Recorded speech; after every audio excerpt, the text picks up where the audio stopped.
चलिए next important question पर चलते हैं, बहुत इंपॉर्टेंट है। What was July revolution, explain और रोल ऑफ लिबरल रेवोल्यूशनरीज इन 1813। या तो जुलाई रेवोल्यूशन आ जाए एग्जाम में कहीं पर भी, या कहीं पर भी 1813 लिखा हो, आपको ये आंसर चिपका देना बहुत बढ़िया तरीके से। ठीक है, समझते हैं, समझिएगा, स्टोरी की तरह समझिए। सबसे पहले हमने पढ़ा 1804, फिर आए हम 1815 में ट्रीटी ऑफ वियना। फिर ट्रीटी ऑफ वियना को अगेंस्ट थे कुछ लोग जो कि थे लिबरल्स। ठीक है, तो अचानक लिबरल्स 1815 के बाद देखा हमने लिबरल्स का रोल इससे पहले वाले क्वेश्चन में। अब 1830 में भी हम लिबरल्स के बारे में पढ़ेंगे, क्योंकि एक सडन चेंज आया था 1830 में, अचानक से कुछ हुआ था 1830 में, लिबरल रेवोल्यूशनरीज ने वो चेंज किया था, तो इसलिए हम लोग यहाँ से इसलिए क्वेश्चन रेज होता है 1813 का। ठीक है, तो role of liberal revolutionaries in 1830 और what was July revolution. First point, the liberal nationalist belong to the educated middle class, among who were professors, school teachers and members of the commercial middle classes। तो इसका मतलब यहाँ पर क्या है कि liberal nationalist के बारे में, जो लिबरल रेवोल्यूशनरीज थे वो बेसिकली कौन थे, वो बिलोंग करते थे एजुकेटेड मिडिल क्लासेस से। एक तो मिडिल क्लास से थे लेकिन एजुकेटेड थे, जो कि थे प्रोफेसर्स, स्कूल टीचर्स और members of the commercial middle classes. Members of the commercial middle classes मतलब यहाँ पर कौन कौन से आ गए, एक तो आ गए ट्रेडर्स या बिजनेसमैन, ठीक है, और मेंबर्स थे कौन, या तो ट्रेडर्स थे या बिजनेसमैन थे, जिनको कमर्शियल मिडिल क्लासेस यहाँ पर बोल दिए गए। ये थे आपके लिबरल नेशनलिस्ट लोग। अब the first upheaval took place in France in July 1830। Upheaval मतलब होता है एक तरीके से सडन चेंज, अचानक से कोई चेंज आ जाना एकदम से रेवोल्यूशन की तरह, तो इसलिए यहाँ पर 1830 बोला गया कि और यह जुलाई रेवोल्यूशन, क्योंकि जुलाई में ही 1830 जुलाई में ही एक सडन चेंज आया था। फर्स्ट पॉइंट, सेकंड पॉइंट कह रहा है द फर्स्ट अपहीवल, यानी कि सडन चेंज, या आप ये भी लिख सकते हैं द फर्स्ट सडन चेंज। ठीक है, द फर्स्ट अपहीवल और sudden change took place in France in July 1830। Liberal revolution overthrown the Bourbon king who had been restored to power after the Treaty of Vienna 1815। अगर आपको याद होगा हमने पढ़ा था कि ट्रीटी ऑफ वियना 1815 में बॉर्बन डायनेस्टी या बॉर्बन किंग को रिस्टोर कर दिया गया था, लेकिन 1830 जुलाई 1830 में क्या कर दिया गया, ये जो बॉर्बन किंग्स थे उनको ओवरथ्रो कर दिया गया, उखाड़ के फेंक दिया गया, निकाल दिया गया 1830 जुलाई में, जो कि ट्रीटी ऑफ वियना के टाइम पर रिस्टोर किया गया था।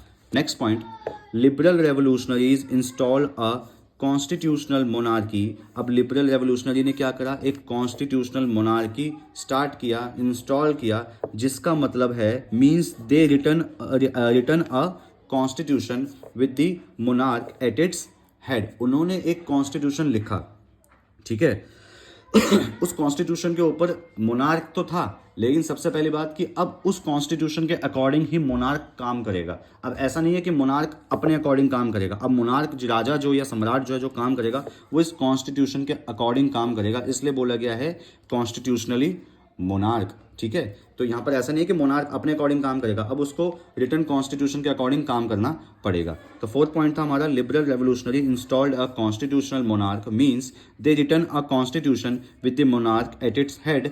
दे selected Louis Philippe as monarch, और उन्होंने उस दौरान 1830 में लुइस फिलिप को मोनार्क जो है वो या सम्राट जो है वो सिलेक्ट किया।